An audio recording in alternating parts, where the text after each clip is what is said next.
가을에 으시시한 이 우중에 정말 미사에 오기까지 얼마나 많은 갈등이 있었겠습니까? 그럼에도 불구하고 이렇게 미사에 오신 여러분들을 하늘에 계신 아버지께서는 기억하실 거예요. 오늘 독서와 복음에 과부 두 사람이 등장합니다. 이들은 정말 가진 것이 없었어요. 그런데 무엇에 씨였길래 그들이 그토록 너그럽게 베풀었을까? 없어도 너무나 없는 그런 집에 엘리야가 가서는 한 끼 남은 식량을 자기가 먹어 치워요. 그리고 복음에 등장하는 과부는 자기가 사 먹을 햄버거 그 동전 두 입을 헌금의 통째로 집어넣어요. 점심을 굶는 거예요. 왜 그랬을까? 이런 날씨에도 불구하고 여러분이 그 빗속을 뚫고 성당에 온 이유는 뭘까? 일맥상통한 거예요. 그건 사랑이에요. 무모하리만큼 자기 생활을 생각하지 않고 한 여자는 자기가 남은 단 한 식량을 밀가루와 기름을 예언자에게 봉헌했고, 복음에 등장한 여인은 마지막 남은 돈을 내놓을 수 있었던 것은 자기가 경배하는 하느님에 대한 사랑 때문에 그랬던 거예요. 여러분들도 마찬가지예요. 하느님의 사랑 때문에 오늘 이 미사에 나온 거예요. 우리는 이런 용기 있는 사랑의 행위를 목격할 때마다 예수님처럼 존경 어린 반응을 보여야 하는 거예요. 예수님은 과부가 마지막 남은 동전 두 입을 성전에 바치는 걸 보고는 감동을 하셔요. 그래서 사도들에게 그녀의 큰 사랑을 칭찬하면서 저 과부는 궁핍한 가운데에서 가진 것, 곧 생활비를 모두 넣었다. 인도의 마더 데레사가 나는 사람이 고통을 받을 지경까지 사랑하다 보면 더 이상 고통은 없고 더 큰 사랑만이 존재할 수 있다라는 역설을 발견했습니다 라고 했어요. 나도 먹고 살기가 빠듯한 만큼 가진 것을 거의 없으면서도 하느님과 이웃을 참으로 사랑한 나머지 작은 것을 더 궁핍한 사람들과 나누는 사람들을 성인들과 마더 데레사와 예수님은 보았던 거예요. 유대인 탈무드 샤밧에 나오는 이야기인데 두 현자가 앉아 있었어요. 그런데 그 현자들 앞에 일꾼들이 지나가요. 그때 한 현자가 저기 저 남자는 저녁 때 돌아오지 못할 것이다. 왜? 낮에 독사한테 물려 죽을 거다. 근데 그 옆에 있던 현자는 그 사람의 운명은 기도와 선행으로 바꿀 수 있기 때문에 모른다 이래요. 그가 하느님을 믿는다면 그는 저녁에 돌아올 것이다 이래요.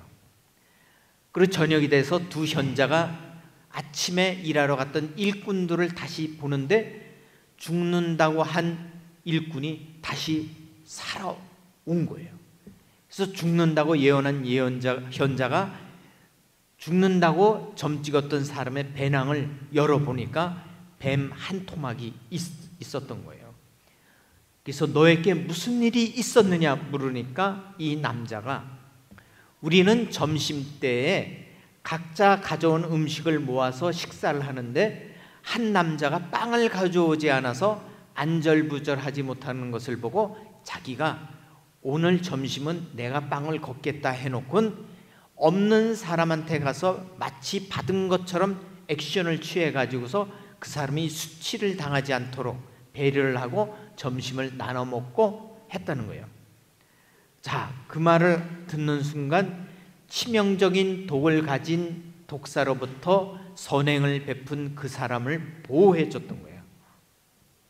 그래서 그 현자가 굶주린 사람들에게 빵을 주는 것도 선행이지만 다른 사람의 수치심을 느끼지 않게 해준 그에게도 하느님은 특별한 기적을 베풀어서 독사로부터 목숨을 건져준 거예요.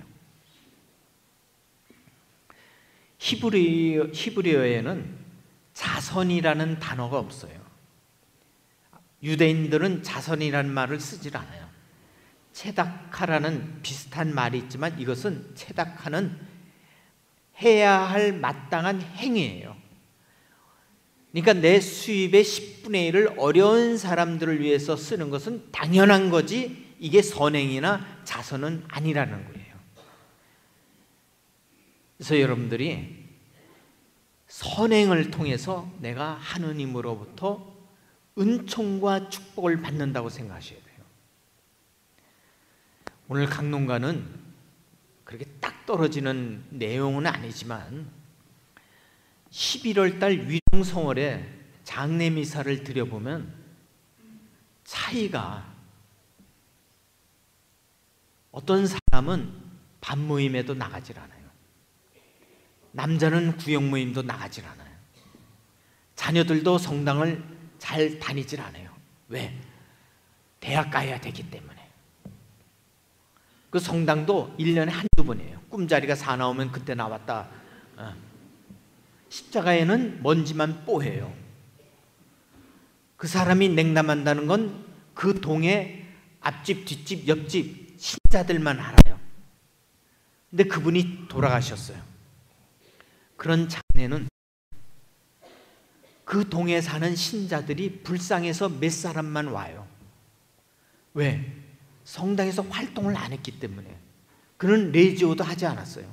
밤모임도 안 갔고 성모에도 활동을 안 했어요. 그래서 신자들이 몰라요.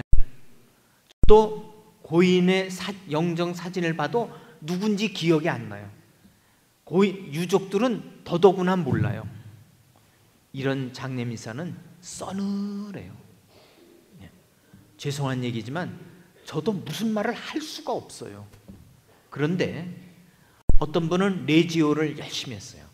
자손들도 성당에서 봉사하고 레지오 장으로 장례미사를 해요. 레지오 깃발이 수십 개가 가운데 있어요. 레지오 전단원들이 새벽에도 미사를 다 나와요.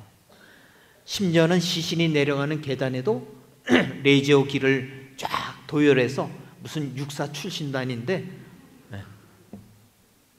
그래서 장례미사가 화려해요.